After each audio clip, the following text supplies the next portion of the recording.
उसके बारे में विस्तृत रूप से बता दिया है, लेकिन फिर भी मैं मोटा मोटा बता देता हूं। 10 नंबर की होगी दैनिक डायरी जिसको बोलते हैं, और 90 नंबर का जो प्रोजेक्ट वर्क है वो होगा।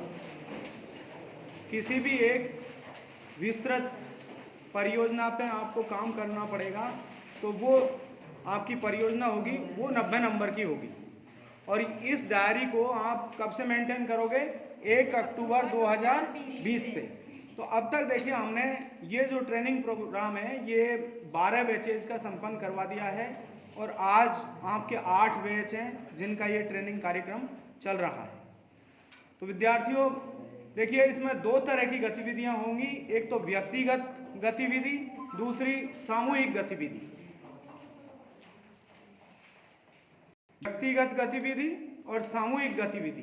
तो व्यक्तिगत गतिविधि के अंतर्गत आपकी जो दैनिक डायरी है वो आएगी। दैनिक डायरी के बारे में संजय जी ने बताया है, फिर भी मैं भी बता देता हूँ। जैसे आप घर में दैनिक कार्यकलाप करते हैं, जैसे घर के बाहर आपने एक पेड़ लगाया, तो उस डायरी में डेट लिख देंगे, और उस डेट के सामने ये लिख देंगे कि आज मैंने अपने घर के बाहर एक पेड़ लगाया और उस पेड़ को लगा करके मुझे बड़े आनंद की अनुभूति हुई। क्योंकि इसकी जो थीम है वो है जॉय ऑफ गिविंग, देने का आनंद। तो अब तक लेने की बात करते थे कि हमें समाज क्या देता है, सरकार क्या देती है, माँ बाप क्या देते हैं, लेकिन अब हम इस थीम को चेंज करेंगे कि हम समाज को क्या देते हैं, हम सरकार के लिए क्या अच्छा कर सकते हैं। इस उद्देश्य से ये परियोजना लागू की गई है। तो व्यक्तिगत गतिविधि, जैसे आप रोड पर जा रहे हैं, कोई वृद्ध आदमी है और वो रोड क्रॉस करना चाहता है, उसको दिखाई कम देता है, तो हमने क्या किया, उसका हाथ पकड़ करके रोड को क्रॉस करवा दिया, तो उससे भी हमें आनंद की अनुभूति होती है। जैसे हम बस में यात्रा कर रहे हैं, तो वहाँ कोई महिला है जिसको सीट नहीं मिली, गोद में बच्चा है उसके, तो अपनी सीट छोड़ करके उसको दे देते हैं, तो उससे भी आनंद की अनुभूति होती है। तो इस तरह से डेली का आपको कोई न कोई कार्य उस डायरी के अंतर्गत लिखना है। जैसे घर के बाहर छोटे पिल्ले आ जाते हैं, तो उनको अपन रोटी डालते हैं, गाय को रोटी डालते हैं, तो वो कार्य उसमें लिख देना है। तो इस तरह से डेली डायरी आप मेंटेन करेंगे। इसके अलावा जो सामूहिक गतिविधि है उसके अंतर्गत 90 नंबर की परियोजना का कार्य आपका लिया गया है।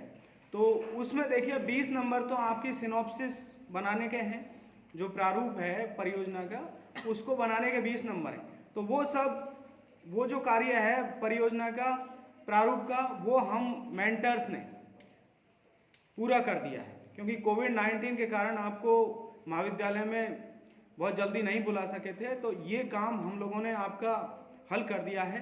अब आपका काम बचता है उस परियोजना पे आप जो काम करोगे वो 20 नंबर का होगा। जैसे उसमें परियोजना का विषय हो सकता है स्वच्छता,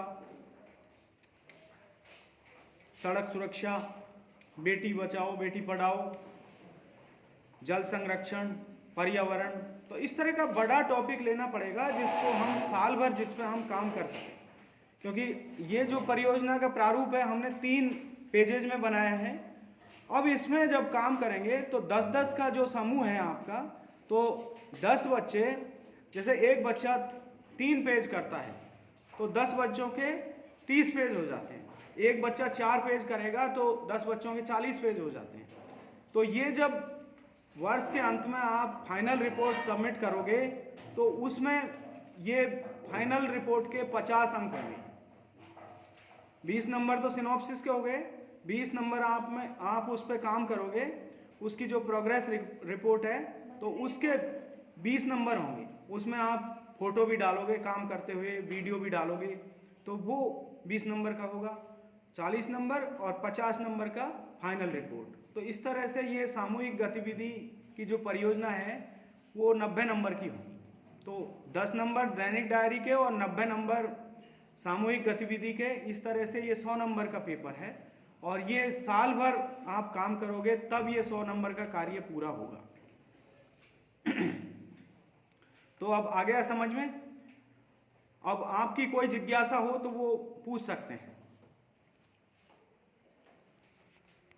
देखिए 10 का हमने ग्रुप बनाया है।